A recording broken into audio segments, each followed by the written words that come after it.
नमस्कार दोस्तों, कैसे हैं आप सब लोग। जैसा कि आप देख रहे थे कि बिहार स्पेशल के बारे में हमने कुछ सिलेबस के बारे में चर्चा की थी, उसके पोस्ट के बारे में चर्चा की थी, कब एग्जामिनेशन होने वाले हैं और किस किस तरीके से आपको अपने प्रश्नों को हल करना है, ये सभी चीजें आपको पहले लेक्चर में दिया जा चुका है। तो उसी के तत्वाधान आज का जो टॉपिक है दोस्तों, वो है बिहार बजट के बारे में, यानी जो बिहार विधानसभा में जो बजट पेश की जाती है उसके बारे में। तो आप देख सकते हो कि बिहार बजट 2020-21 के तहत कौन कौन से मेन चीजें इस फाइनेंशियल ईयर में 2020-21 के लिए विधानसभा में प्रस्तुत की गई, तो उसी का एक छोटा अंश जो है आपको यहाँ पे बोर्ड पे चिन्हित किया गया है। याद रखिएगा दोस्तों, बिहार पीसीएस या किसी भी लोक सेवा आयोग में जो है बजट और सर्वे से लगभग क्वेश्चन 2 से 3 क्वेश्चन 4 क्वेश्चन पूछे जाते हैं हर साल। तो यानी इस पार्ट को आपको बहुत अच्छे से ध्यान देना होगा, यानी सिलेक्शन के लिए तो आपको सिर्फ एक नंबर ही काफी, एक क्वेश्चन ही काफी है, तो इसलिए इसको स्किप नहीं करना है, यानी इसको भी बहुत अच्छे से आपको पढ़ना है कि किस कौन कौन से मेन बजट में प्रोविजन किए गए, ठीक, पिछले बजट में क्या चीजें थी, इस नए बजट में क्या लाई गई। तो उसी का एक छोटा सा विस्तृत रूप में देना चाहूंगा कि आप जिससे उसी को बार बार आप उसको लर्न कर सको। याद रखिएगा दोस्तों, बजट की अगर हम बात करें तो हमारे संविधान में स्टेट के लिए जो बजट का प्रोविजन है वो आर्टिकल 202 के तहत इसको मेंशन किया गया है, और इसको बजट नाम से नहीं मेंशन किया गया, इसको एनुअल फाइनेंशियल स्टेटमेंट यानी वार्षिक वित्तीय विवरण के रूप में इसको प्रस्तुत किया गया है। ठीक, तो बिहार विधानसभा की अगर हम बात करें, क्योंकि बजट नॉर्मली क्या होता है कि विधानसभा में पेश होता है, स्टेट में, और सेंट्रल की अगर हम बात करें तो वहां पे जो है लोकसभा में और राज्यसभा दोनों में ही बजट का जो है पेश होता है, यानी सबसे पहले जो पेश होगा वो लोकसभा में और फिर उस पर चर्चा जो होगी वो राज्यसभा में होगी। लेकिन स्टेट के लिए हम बात करें तो स्टेट में भी क्या होगा कि आपका विधानसभा में और जिन जगहों पर विधान परिषद है वहां पे भी इस बजट की चर्चाएं होंगी, और इन चर्चाओं के माध्यम से क्या होगा कि एक पूरे खाका तैयार किया जाएगा पूरे ईयर के लिए कि किस किस तरीके से सरकार वहां पे काम करेगी। ठीक, अब याद रखिए दोस्तों कि जो बिहार का जो बजट है 25 फरवरी को पेश किया गया विधानसभा में, और इसको पेश किसने किया था? सुशील मोदी। सुशील मोदी उप मुख्यमंत्री हैं बिहार के। ठीक, लेकिन क्योंकि इस साल 2020 में अब इनका कार्यकाल पूरा होने जा रहा है, मतलब पूरी एक तरीके से विधानमंडल की अगर बात कर ले, ठीक, तो उसके तहत अब नया चुनाव भी होंगे, तो अगला बजट कोई और पेश करेगा, वो आगे देखना है। लेकिन याद रखिएगा दोस्तों कि बजट अनुमान जो किया गया है, कुल व्यय कितना है, तो कुल व्यय है 2,11,761.49 करोड़ के आसपास, और ये पिछले बजट से कितना ज्यादा है? 11,260 करोड़ पिछले बजट से ज्यादा है। ठीक, तो इतनी चीजें आप इस चीजों को याद रखिएगा दोस्तों, ठीक है, क्योंकि यही आपको फैक्ट्स पूछे जाएंगे। दूसरी चीजें हैं कि बजट में कुल व्यय तो मैंने बता दिया, कुल प्राप्तियां कितनी होने वाली हैं, तो 2,11,961, यानी आप इसमें एक खास डेटा देख रहे हो, खास फिगर देख रहे हो कि यहाँ पे 761 है, यहाँ पे 961 है, यानी आप देख सकते हो व्यय से ज्यादा प्राप्ति होने वाली है। तो इस चीज को आप याद रखिएगा, कभी कभी इसके डिफरेंसेस भी पूछ दिए जाते हैं, तो आप अपना कैलकुलेट कर लीजिएगा। इसके बाद से राजस्व बचत की बात करें दोस्तों, राजस्व बचत की बात करें तो राजस्व बचत क्या होता है, ये आप अपनी इकोनॉमी वाले सेक्शन में बहुत अच्छे से देखे ही होंगे। तो याद रखिएगा राजस्व बचत जो होगा टोटल ये 19,172.80, ठीक, इतना राजस्व बचत की बात की गई है, और ये जीएसडीपी का कितना होगा 2.8%। ये क्वेश्चन बहुत ज्यादा पूछा हो सकता है, ये डेटा आपसे ना पूछा जाए, लेकिन ये पूछा जा सकता है कि राजस्व बचत जो है जीएसडीपी का कितना परसेंट है। इसका 4 ऑप्शन बना देंगे और उसी में आपसे पूछा जाएगा। जैसा कि स्टेट में जीडीपी होता है, वैसे जैसा कि मतलब नेशनल वाइज अगर आप बजट की बात करोगे पूरे कंट्री के लिए तो आप जीडीपी से उसको कैलकुलेट करते हैं, वैसे स्टेट में क्या होता है? जीएसडीपी होता है। ठीक, राज्य सकल घरेलू उत्पाद इसको बोलते हैं हिंदी में।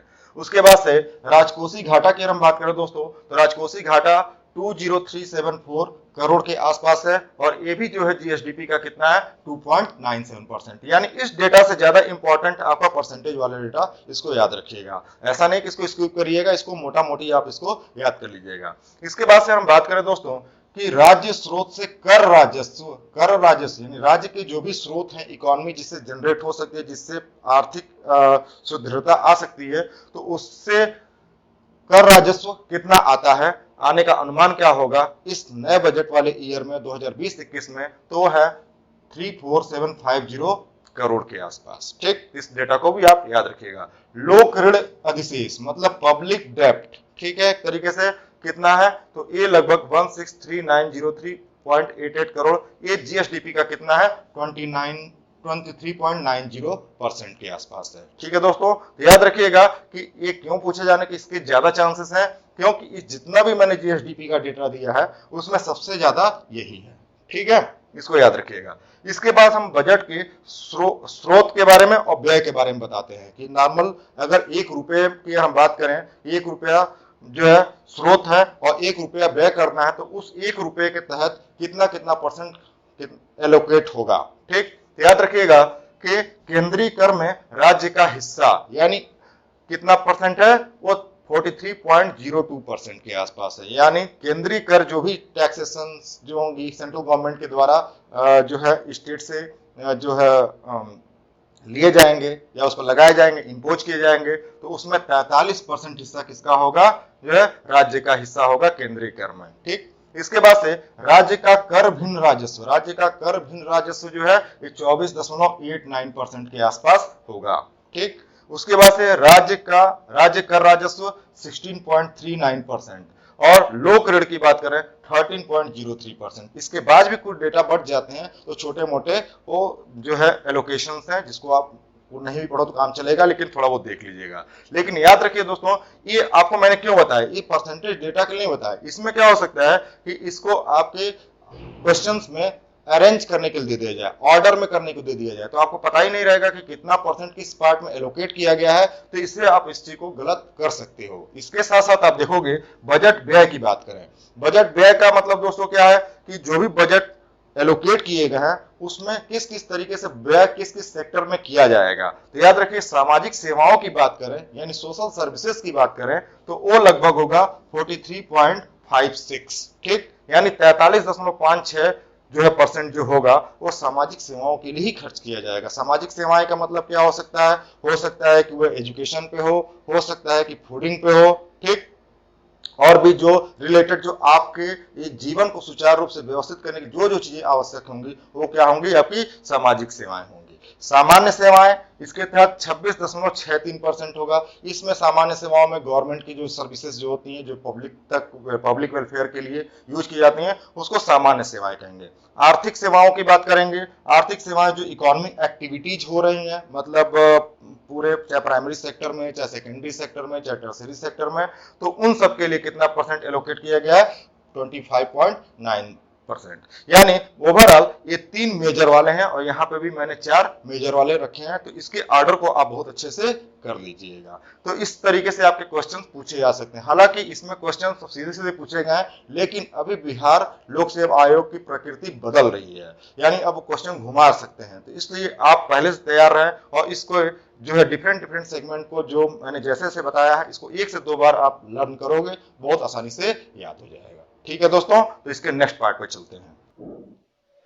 हाँ तो दोस्तों, अब इसी क्रम में आप बजट का जो एलोकेशंस देखोगे कि किस तरीके से बिहार सरकार ने बजट में कौन कौन से मुख्य बजट जो हैं, जैसे जिस पे ज्यादा प्रायोरिटी सेक्टर्स हैं जिस पे ध्यान दिया गया है वो कौन कौन से हैं। तो इस क्रम में आप देखो तो विभागवार व्यय की बात हमने की है। यहाँ पे याद रखिएगा दोस्तों, ये लगभग 5 पार्ट में बांटा गया जिसपे बिहार सरकार ज्यादा पैसा खर्च करेगी और बाकी चीजों में थोड़ा कम करेगी। तो कौन कौन से हैं याद रखिएगा। अगर क्वेश्चन में आपका आ जाए कि सबसे ज्यादा किस सेक्टर के लिए एलोकेट किया गया बजट, तो है शिक्षा विभाग। शिक्षा विभाग के लिए लगभग 35,191 करोड़ के आसपास खर्च किए गए हैं। इसके बाद से आप देखोगे ग्रामीण विकास में 15,955 करोड़ रुपए एलोकेट किए गए हैं। इसके साथ साथ गृह विभाग का मतलब क्या आता है, होम डिपार्टमेंट, जिसके तहत बहुत सी चीजें होती हैं, बाढ़ आपदा ये सभी चीजें और जितनी सेनाओं पे खर्चे ये सभी चीजें होती हैं गृह विभाग के अंतर्गत आती हैं, और भी एसोसिएटेड जो खर्चे होते हैं वो गृह विभाग के अंतर्गत आएंगी। तो 12,924 करोड़ जो है ये गृह विभाग में दिए गए हैं। और हेल्थ डिपार्टमेंट का याद रखिएगा 10,937 करोड़ रुपए गृह विभाग मतलब ये हेल्थ के लिए दिए गए हैं।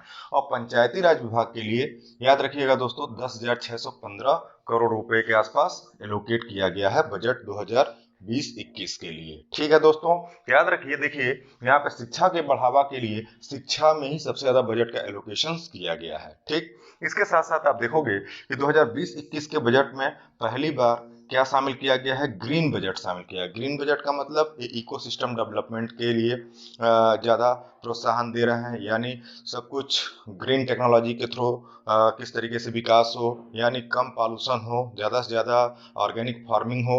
ठीक, तो इस तरीके की चीज़ों को करने के लिए एक अलग तरीके का एक पूरे बजट श्रृंखला में इस बार देखने को मिला। इसके बाद से कृषि विभाग में अब हम एक एक करके देखना चाहेंगे। कृषि विभाग में 3152 करोड़ के आसपास एलोकेशन किया गया है। ठीक, इन 5 के अलावा तो उसमें क्या क्या मुख्य कार्यक्रम है, इन कार्यक्रम का याद रखिएगा कि ऐसे आपको एग्जामिनेशंस में क्या होगा कि ऑप्शंस बना के दे दिए जाएंगे। क्योंकि बिहार में आपके 5 ऑप्शंस क्वेश्चंस आती हैं, जिसमें एक ई ऑप्शन भी जोड़ा जाता है, तो वहां पे आपको इसको सही तरीके से एनालिसिस करने में आपको मदद मिलेगी। जैसे कि प्रीवियसली आपके क्वेश्चन मेक इन इंडिया वगैरह पे क्वेश्चंस आ चुके हैं, तो पूरा का पूरा अब ये टिक वाले क्वेश्चंस नहीं आ रहे हैं, आपके एक कॉन्सेप्चुअल नॉलेज का भी चेक करने के लिए प्रश्न पूछे जा रहे हैं। तो इसलिए आप इस चीज को वो ध्यान से देखिएगा। याद रखिए कृषि विभाग के तहत 3152 करोड़ के आसपास एलोकेट किया गया है, जिसके तहत क्या क्या मुख्य प्रोविजन है, क्या क्या मुख्य प्रावधान है।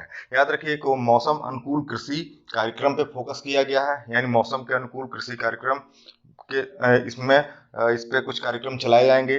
दूसरा क्या, टपकड़ सिंचाई या माइक्रो स्प्रिंकलर, सिंपली कह सकें कि जिसमें जो है ऐसी सिंचाई जिसमें वेस्टेज कम हो और लाभ ज्यादा हो एक तरीके से।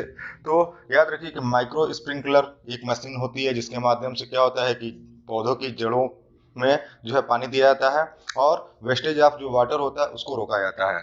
तो उसके लिए जो किसानों को अनुदान दिया गया जाएगा वो 90% के आसपास अनुदान दिया जाएगा। ठीक, जिससे कि जो है एक तो सिंचाई का भी सही समुचित यूज हो सके, और दूसरा क्या है कि जो है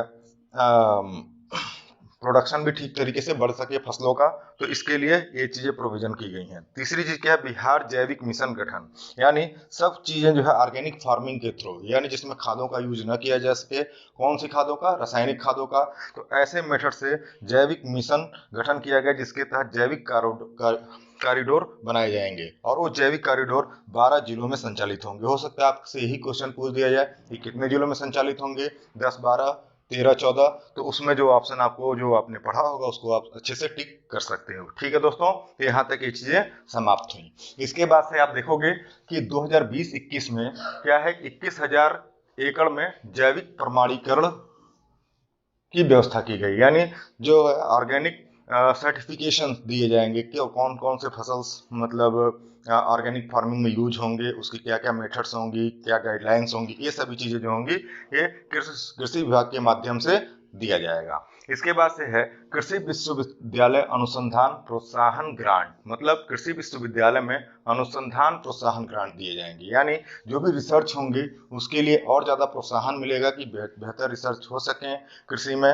अच्छे फसलों का चुनाव हो सके, ताकि प्रोडक्शन बढ़ाया जा सके। ठीक, और वो ऑर्गेनिक फार्मिंग के तरीके से हो, यानी केमिकल फर्टिलाइजर पे ज्यादा डिपेंड न रहना पड़े, जिसके माध्यम से क्या होता है कि भूमि की उर्वरा शक्ति धीरे धीरे खत्म हो जाती है। यानी ऑर्गेनिक तरीके से, यानी गोबर की खाद का यूज करके, पत्तियों का यूज करके, यानी नेचुरल तरीके से जो खाद बनाई जाती है उसका यूज करके कैसे प्रोडक्शन को बढ़ावा दिया जाए। इसके साथ साथ आप देखोगे कृषि प्रतिभा स्टाइपेंड योजना का भी इसमें एलोकेशन किया गया, यानी इसमें प्रावधान रखा गया। कृषि प्रतिभा स्टाइपेंड योजना, यानी जो भी नए नए जो रिसर्च होंगे या रिसर्चर्स होंगे अपने काम करेंगे, तो उनके लिए क्या होगा कि नए नए खोज के लिए, नई नई चीज़ों के लिए क्या होगा, उनको कुछ स्टाइपेंड दिए जाएंगे, जिससे उनका प्रोत्साहन बढ़ेगा और जो है नए नए तरीके इजाद किए जाएंगे कैसे ऑर्गेनिक फार्मिंग को बढ़ाया जा सके। इसके बाद से कृषि बाजारों को ई नैम से जोड़ना। याद रखिए ई नैम का जो कॉन्सेप्ट था, इलेक्ट्रॉनिक जो है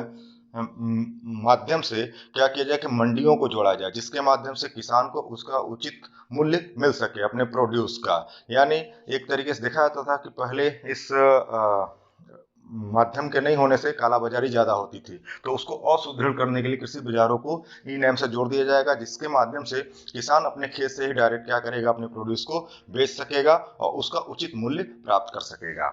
इसके बाद से देखोगे कि पथ निर्माण विभाग, पथ निर्माण का मतलब क्या हो गया कि सड़क वगैरह, पुल हो गया, पुलिया हो गया, ठीक, और भी जो इंफ्रास्ट्रक्चरल जो डेवलपमेंट है, जिसके माध्यम से इकोनॉमी को बढ़ाया जा सके, आर्थिक स्थिति को और सुदृढ़ किया जा सके, एक्सपोर्ट इंपोर्ट को बढ़ाया जा सके, ठीक, मतलब स्टेट्स, इंट्रा स्टेट या एक तरीके से ग्लोबल लेवल पे भी। तो उसके लिए किसकी जरूरत है? इंफ्रास्ट्रक्चरल डेवलपमेंट की जरूरत है, जिसके तहत एक पथ निर्माण भी जो है एक बहुत बड़ा रोल अदा करता है। तो याद रखिएगा उसके तहत क्या क्या प्रोविजन किए गए हैं। गोपालगंज में बंगरा घाट पे मुजफ्फरनगर और सारण को जोड़ने का कार्यक्रम किया जाएगा। ठीक, यानी गोपालगंज जो तहसील है किससे जुड़ा, जिला है, किससे जुड़ा हुआ है? ये यूपी से जुड़ा हुआ है। तो यहाँ पे बंगरा घाट एक जगह है, वहां पे क्या किया जाएगा कि मुजफ्फरनगर और सारण को जो जोड़ने का जो होगा पथ, उसका निर्माण किया जाएगा। सबसे खास चीज क्या है कि इन दोनों जगहों का नाम याद रखिएगा। और दूसरा चीज क्या है कि कितना लंबा पुल होगा। ये है 1506 मीटर लंबा पुल बनाया जाएगा। और जो सड़क की जो लंबाई होगी या सड़क निर्माण जो होगा वो 18 किलोमीटर के लगभग सड़क बनाई जाएगी। इसके साथ साथ आप देखोगे कि सीएम सेतु निर्माण में खास चीज याद रखिएगा कि इसमें 39 नई परियोजनाएं जो होंगी और 4 एडिशनल परियोजनाएं होंगी, अतिरिक्त परियोजनाएं। इन टोटल 43 परियोजनाओं का शिलान्यास किया जाएगा, जिसके माध्यम से या उसका प्रोविजन रखा गया है जिसके तहत सेतु निर्माण होंगे, जगह जगह पुल के निर्माण किए जाएंगे। तो इतनी चीजें आपने इसमें देख लिया। अब आगे चलते हैं इसके अगले वाले पार्ट पे। नेक्स्ट है दोस्तों, अब देखिए शिक्षा विभाग के लिए क्या प्रोविजन किया गया है। तो शिक्षा विभाग में कुछ खास चीजें जो दी गई हैं, मतलब बजट में जो प्रोविजन किया उसी का डिटेल बता रहा हूँ। याद रखिए कि BSEB मोबाइल ऐप का मतलब क्या है? ये परीक्षा प्रणाली को शुचिता लाने के लिए किस तरीके से पेपर होंगे, क्या होंगे, उसका कैसे उसका जांच प्रक्रिया होगी, तीन सब चीजों के लिए टीचरों को, मैनेजमेंट को ये क्या किया जाएगा कि BSEB मोबाइल ऐप दिया जाएगा, जिससे कि सही समय पर मूल्यांकन हो सके, सही समय पर रिजल्ट आ सके, कोई उसमें एक तरीके से चोरी वगैरह कालाबाजारी ना हो। ठीक, उसके साथ आपने देखा इसमें लिखा है सिमूल तला आवासीय विद्यालय जमुई में खोला जाएगा। जमुई याद रखिएगा कि एक नक्सल प्रभावित जिला है जो कि दक्षिणी बिहार में एक जो झारखंड से बॉर्डर बनाता हुआ एक जिला है। याद रखिएगा कि इसमें एक सिमूल तला आवासीय विद्यालय खोला जाएगा, यानी कभी कभी इसी नाम से आपके क्वेश्चन पूछे जा सकते हैं। इसके बाद आप देखोगे कि 20 करोड़ व्यय से UNFPA द्वारा तालीम 9 बालगान शुरू किया जाएगा। यानी किसके लिए? 20 करोड़ रुपए के व्यय से, यानी 20 करोड़ रुपए खर्च किए जाएंगे किसके द्वारा? UNFPA द्वारा। इसका फुल फॉर्म अपना कमेंट सेक्शन में आप बताइएगा इसका फुल फॉर्म क्या है। ठीक, इसके द्वारा क्या किया जाएगा? तालीम 9 बालगान शुरू की जाएगी। इसके साथ साथ 2020-21 में बिहार में साइंस सिटी कार्य का जो है प्रोविजन रखा गया, यानी बिहार में साइंस सिटी से रिलेटेड कार्य को रखा गया बजट में। याद रखिएगा कि नेक्स्ट है ऊर्जा विभाग, यानी जो भी ऊर्जा है जिस माध्यम से चाहे वो हाइड्रो सोर्सेस के माध्यम से हो, ठीक, या रिन्यूएबल सोर्सेस के माध्यम से हो, ठीक, या अदर जो है सोर्सेस के माध्यम से हो, तो उसके तहत जो है कितने करोड़ रुपए का प्रोविजन किया गया? 5560 करोड़ रुपए का प्रोविजन किया गया है। इसमें क्या करेंगे? सबसे ज्यादा बजट में जो इस बार मेंशन है वो है ग्रिड सब स्टेशन, यानी ग्रिड सब स्टेशन बनाएंगे। ग्रिड का मतलब क्या होता है कि जिसके माध्यम से क्या है कि बड़े पैमाने पे जो है इलेक्ट्रिसिटी का प्रोडक्शन, मतलब जो होता है उसका संचालन किया जाता है। ठीक, तो ग्रिड में अपग्रेड के कई सोर्सेस भी हैं। एक तरीके से आज की डेट में सोलर जो है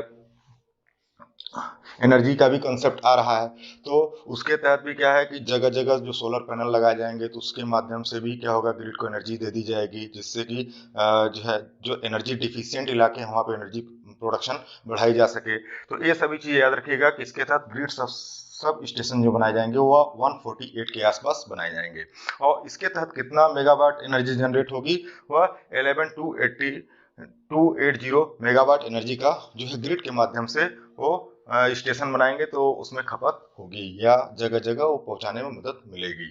इसके साथ साथ हेल्थ डिपार्टमेंट की यार हम बात करें दोस्तों, तो याद रखिएगा कि हेल्थ डिपार्टमेंट में इंदिरा गांधी आयुर्विज्ञान संस्थान IGMS जो है, इसके तहत शेखपुरा पटना में सुपर स्पेशलिटी हॉस्पिटल बनाएंगे। सुपर स्पेशलिटी हॉस्पिटल क्या होता है दोस्तों कि ऐसी हॉस्पिटल जिसमें हर तरीके के रोगों का एक जो आज की डेट में मॉडर्न टेक्नोलॉजी है उसके माध्यम से इलाज किया जा सके, यानी हर चीजें उपलब्ध हो, वेंटिलेटर हो, ठीक, अच्छे मेडिसिन हो, टेस्ट वगैरह हो, ठीक, पेशेंट्स को लिए कोई ज्यादा प्रॉब्लमेटिक चीजें ना हो, ठीक, तो ये सभी चीजें जो इसमें आएंगी। तो इसके तहत 1700 बेड का एलोकेशन किया गया है, 1700 बेड बनाएंगे इसमें, एक ऐसा सुपर स्पेशलिटी हॉस्पिटल बनाएंगे। इसी हॉस्पिटल में याद रखिएगा 100 बेड यानी 100 बेड जो होंगी वो स्टेट कैंसर इंस्टीट्यूट के लिए मतलब बनाए जाएंगे, क्योंकि आज की डेट में कैंसर एक असाध्य बीमारी के रूप में माना जाता है। हालांकि उसके इलाज से बहुत लोग सही भी हो जाते हैं, लेकिन अभी भी इसकी बहुत प्रॉब्लम बनी हुई है। ठीक, तो इसके तहत स्टेट में कैंसर इंस्टीट्यूशन का निर्माण किया जाएगा, कितना 100 बेड का। तो ये डेटा वाले जो पार्ट होते हैं इसको बहुत बखूबी आप इसको 2 से 4 बार पढ़िएगा, इससे आपका क्वेश्चन से भूलेगा नहीं। तो याद रखिएगा कि इससे आप बच के नहीं जा सकते हैं, इससे 1-2 क्वेश्चन दे देगा, और इस तरीके से याद रखिएगा कि एक क्वेश्चन ही आपको बाहर करने के लिए पर्याप्त है। ठीक, इसके बाद से आप याद रखिए कि एक्यूट इंसेफेलाइटिस सिंड्रोम की बात करें। याद रखिए इंसेफेलाइटिस क्या होती है, पहली चीज तो ये समझ लीजिए कि ब्रेन में डिसऑर्डर आ जाता है, यानी एक तरीके से सूजन आ जाएगा, और बच्चों को बहुत ज़्यादा प्रभावित होते हैं। और ये विशेषकर जितने भी पूर्वी भारत के जो इलाके हैं, या सिंपली कह सकें कि पूर्वोत्तर के जो राज्य हैं, ठीक, नॉर्थ ईस्ट की भी बात हमने किया, उसमें असम को आप ले सकते हैं, लेकिन ज़्यादातर आपने देखा होगा पूर्वी उत्तर प्रदेश में, और साथ में जो है बिहार के भी केसेस में ये देखने को मिला। तो याद रखिए कि इसमें मुजफ्फरपुर में जो हॉस्पिटल एक है बनाया गया है, तो उसके तहत 100 बेड का PICU यानी बच्चों से रिलेटेड शिशु गहन जो है इंटेंसिव केयर यूनिट जो है बनाई जाएगी। तो कितने बेड का है, वो 100 बेड का है। इसके बाद से पशुपालन की बात करें दोस्तों, पशुपालन में 5.08 करोड़ पशुओं का टीकाकरण किया जाएगा। कभी कभी ये भी क्वेश्चन आपसे पूछा जा सकता है करंट अफेयर में। याद रखिए दोस्तों, बजट का मतलब ये नहीं होता है कि सिर्फ बजट से डायरेक्ट इनडायरेक्ट ऐसे क्वेश्चन पूछा हो सकता है, करंट अफेयर का भी क्वेश्चन हो सकता है, इसलिए आप उसको बहुत अच्छे से देखना होगा। इसके बाद से क्या है, लघु जल संसाधन विकास, इसके लिए 10 करोड़ रुपए का बजट किया गया है। याद रखिए इसके तहत 4000 मोबाइल पंप कंट्रोलर की स्थापना की जाएगी। ठीक, तो इसको बस 2-3 बार देखिएगा तो पूरा डेटा आपको याद हो जाएगा। इसके बाद से भवन निर्माण विभाग की बात करें दोस्तों, भवन निर्माण में 633 करोड़ का प्रोविजन है। इसके तहत क्या किया जाएगा कि राजगीर नालंदा में इंटरनेशनल क्रिकेट स्टेडियम बनाने का भी प्रावधान है। ठीक, यानी इंटरनेशनल क्रिकेट स्टेडियम कहाँ बनाने का प्रावधान है, तो राजगीर नालंदा में है। इसके बाद से बोध गया में महाबोधि सांस्कृतिक केंद्र का निर्माण किया जाएगा। किसके तहत, इसी बजट के तहत किया जाएगा। अगला क्या है, नगर विकास एवं आवास विभाग, इसके तहत पटना मेट्रो जो है उसको कितना किलोमीटर का बनाया जाएगा, 31.39 किलोमीटर यानी 31.5 किलोमीटर का ये परियोजना है, जिसके तहत 2 रेल कॉरिडोर का निर्माण किया जाएगा। ये भी इस बजट में प्रोविजन है। याद रखिएगा कि जो भी कोई इस तरीके के इंफ्रास्ट्रक्चरल वर्क होते हैं, जैसे मेट्रो हो गया, रेलवे हो गया, ये धीरे धीरे बनते हैं, तो हर बजट में कुछ ना कुछ इसमें एलोकेट किया जाता है, उसके अनुसार कार्य होता है। इसके बाद से ग्रामीण विकास विभाग, ग्रामीण विकास विभाग का याद रखिएगा 2.50 लाख समूहों का मतलब क्या है, स्वयं सहायता समूह। ठीक, तो इसके तहत क्या है कि 5000 करोड़ बैंक का ऋण दिया जाएगा, जिससे कि एक अपने लेवल पे क्या कर सके कि महिलाएं आत्मनिर्भर हो सके, महिला सशक्तिकरण को बढ़ावा मिल सके, और बेहतर रोजगार सृजन हो सके, बचत हो सके, जिसके माध्यम से उनकी लाइफ जो है बहुत अच्छी हो सके। इसके साथ आप देखोगे पर्यावरण, वन, जलवायु परिवर्तन, इसके तहत 20 लाख पौधे लगाए जाएंगे। ठीक है दोस्तों, तो लगभग याद रखिए कि मैंने इसका एक छोटा सा ग्राफ आपको दे दिया, जिसके तहत आपने क्वेश्चन समझा कि कितने किस तरीके से यहाँ पे मेंशन है। ठीक है, बजट में क्या क्या आ सकते हैं, तो जहां से संभावना बन सकती है तो इसको 2 से 3 बार पढ़िएगा। अगर इसके बावजूद भी आपको कोई चीज़ नहीं समझ में आती है तो कमेंट सेक्शन में आप जरूर क्वेश्चन पूछ सकते हैं। आप पूछते नहीं है, जिससे क्या होगा, मुझे भी पता नहीं चल पाता है कि आपने कितना सीखा और कितना समझा और कहाँ तक हमें डेवलपमेंट की जरूरत है। तो इस चीज़ को आप अच्छे से करिएगा, समझिएगा। ठीक है, तब तक के लिए धन्यवाद।